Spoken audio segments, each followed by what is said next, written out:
for anyone looking to get a loan or, in fact, refinance, is there a lot of competition and incentives out there? Look, there's huge amounts of competition, and we did see that record level of home loan lending last month, not last month, at the end of 2020. There's cashback offers, there's very low interest rates. So, if you are out there looking for a loan, there's certainly lots available. Our lowest mortgage rates ever have been recorded, 1.69. Yeah, it's quite incredible. This is it's a smaller lender, greater bank. It's not a lender I'm familiar with, but they now are offering a lending rate of 1.69%.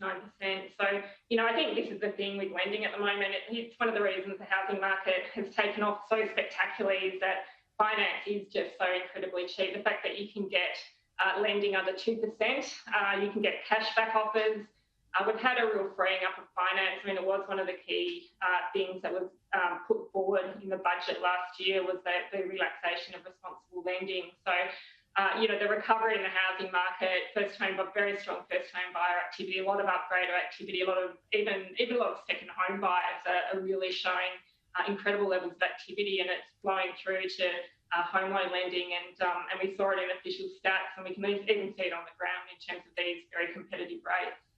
And Nerida, we are hearing recently that the interest rates are going to stay low for some time. What about the amounts being lent? What are Aussies committing to?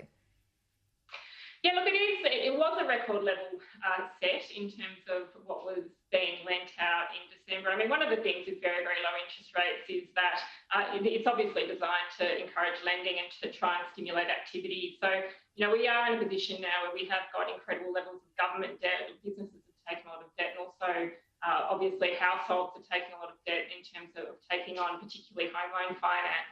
The big issue at the moment, though, is, of course, inflation. We do have very low levels of inflation. The RBA has come out and said that they don't expect inflation to hit their 2 to 3% target rate for the next 4 years. So, it hasn't been at that target rate for over 5 years now. So, that does give some encouragement, or a lot of encouragement, I guess, to people looking to borrow. The fact that if the RBA is coming out and saying this, it does give a little bit more certainty that interest rates will stay very, very low for a prolonged period. It's extraordinary, the power in so many places like Sydney and Melbourne. Of course, Melbourne was supposed to have close to 700 auctions today. They'll all have to be done differently. You've got to go into virtual spaces. It's been a very difficult time for Melbourne, but the property market through all of it has remained bullish. Yeah, look, Melbourne, it's such a tough situation. I know, obviously it's only 5 days and people can handle a 5-day lockdown, but it is obviously, incredibly bad news for people, not only, people who are wanting to have weddings and the like, but also obviously people that were hoping to hold an auction over the weekend. One of the big challenges for Melbourne, we can see that house prices are continuing to move upwards. It didn't really, we saw maybe 2 months of price declines in April and May last year, but since then prices have continued to surge. There's two big issues, I think. One is that a lot of the vacant apartments now are in Melbourne. If we have a look at the change in the number of vacant apartments available in Australia from the start of the pandemic to now, 85% of them are in Metro Melbourne. So there's an issue at the moment with very, very high vacancy rates. It does impact investors.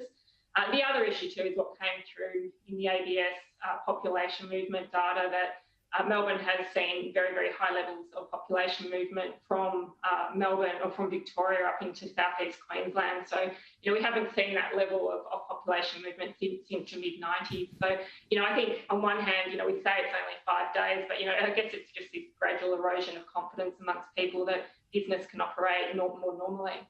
You mentioned investors, Nerida. They're officially back. What can you tell us about how the investors are going? Yeah, look, investors are back. It was a very weak part of the market last year. If you look at who really took advantage of a slowdown in the market, it was first-time buyers. They were buoyed by the fact that interest rates were very low and they did have a lot of incentives, but first-time buyers do love a slow market, and as a result, we did see incredibly high levels of activity from them.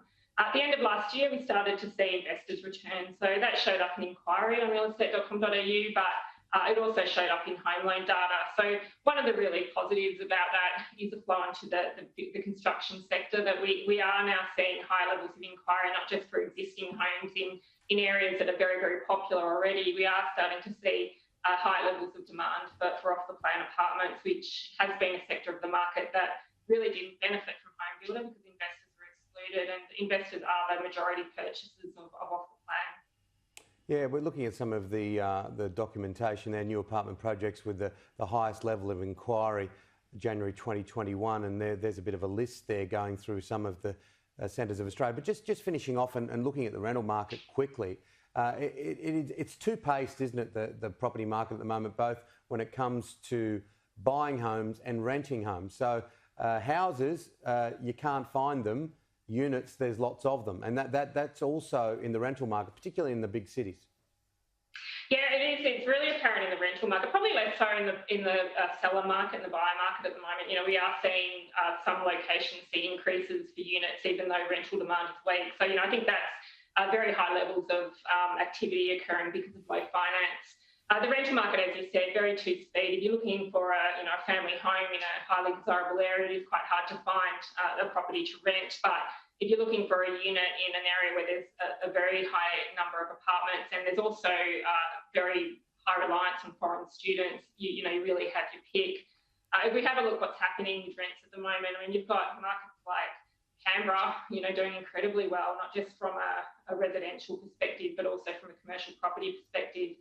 And then you have inner Melbourne, which at the moment does have very high numbers of apartments. I mean, Melbourne CBD now has almost 4,500 vacant apartments available. So a very big pickup from what was available prior to the pandemic. Always great to get your insights. Nerida Conisbee, Chief Economist at REA Group. See you next week. See you then. Have a nice weekend. Thanks, Nerida.